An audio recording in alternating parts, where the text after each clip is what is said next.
This year's Streamy Awards, which honor the best formats in online video, including many categories, recently took place in Los Angeles, California, and they were just plain messy. Do you want to know what crazy things happened at the Streamy Awards 2023? Then you're in luck, because that's exactly what we're going to tell you in this video. So watch it until the end and learn all about the highlights of the latest Streamy Awards. First things first, it seemed this year that the Streamy Awards didn't necessarily have the greatest hype. Many people simply didn't care about them, and that was apparent because many well-known internet personalities simply didn't show up. But it was all the crazier that Ethan Klein, who runs the H3 podcast, was there.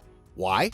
Quite simply because he has been a vehement critic of the Streamy Awards in recent years and was unhappy, among other things, that the H3 podcast has never won any awards. And the winners at the Streamy Awards are indeed always somewhat unexpected. Once, for example, Tana Mongeau won the Creator of the Year award against Mr. Beast. That's all that needs to be said, isn't it? By the way, People's Magazine was responsible for the interviews at the event, and in one of these interviews, Ethan Klein directly lashed out, especially against a well-known influencer, James Charles. That the organizer of the Streamy Awards didn't fancy Ethan Klein's criticism was especially evident from the fact that he was given a seat far away from the stage. That's not normal, of course, especially considering that he was nominated with his podcast and should therefore actually be sitting further forward so that he can quickly get on stage should he win. Spoiler: the Best Podcast of the Year award was ultimately won by Jay Shetty with his On Purpose podcast. All this will not change Ethan Klein's opinion about the Streamy Awards. And there was also the announcement of Tana Mongeau's Gamer of the Year award.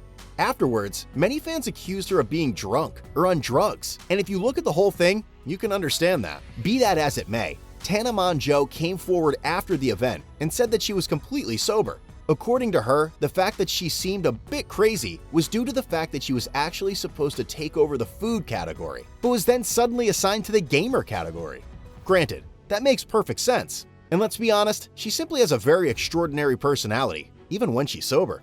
By the way, the award for Beauty Creator of the Year was won by Michaela Nogueira, who became quite emotional during her victory speech, and her fans said afterwards that the audience did not react appropriately. They accused the audience that despite the emotional speech, they seemed uninvolved, and many guests also did not applaud for Michaela. There are many possible reasons for this.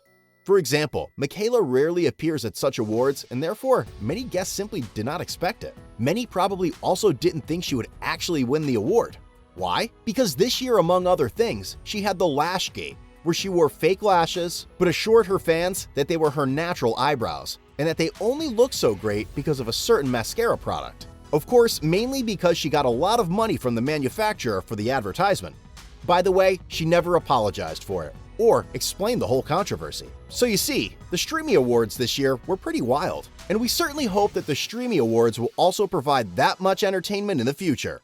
That's it again for today. If you liked the video, share it with your friends.